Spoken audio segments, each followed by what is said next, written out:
Visi mūsų video vlogo žiūrovai. Šiandien mes padarysime Toy Haul. Tai yra žaislų holas. Taigi pradedame. Pirmasis žaislas. Jis mums labiausiai patiko. Jisai yra labai tikroviškas. Kainavo 4 eurus. Jisai net yra su pultu. Tik tais pulto mes negavom. Štai kaip jis juda. Labai fainai. Čia yra pistoletas, už kurį mokėjome 2 eurus. Rinkis pinigai arba gyvybė. Piu! Mums jis labai patinka. Pereikime prie dėžių.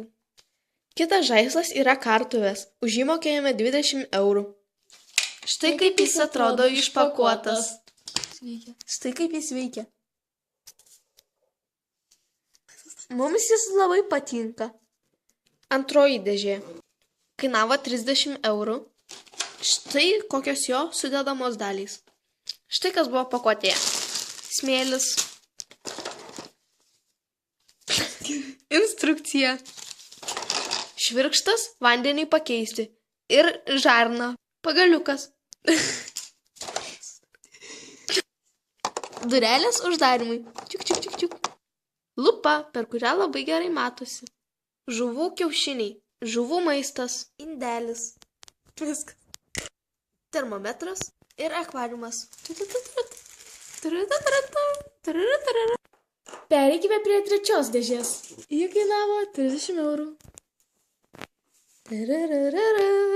Kas buvo jos viduje? Akvariumas. Instrukcijos. Triops.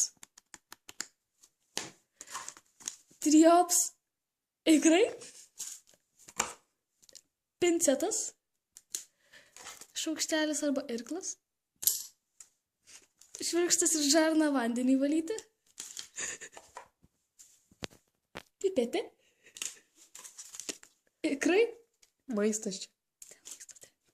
Smėlis. Termometras. Ir dundeliai. Šitus gavome iš McDonald's. Rundudu.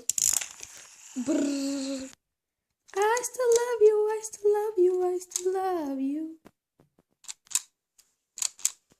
Štai pasibaigė mūsų trečiasis video vlogas. Tikiuosi jums labai patiko, nes mums labai patiko.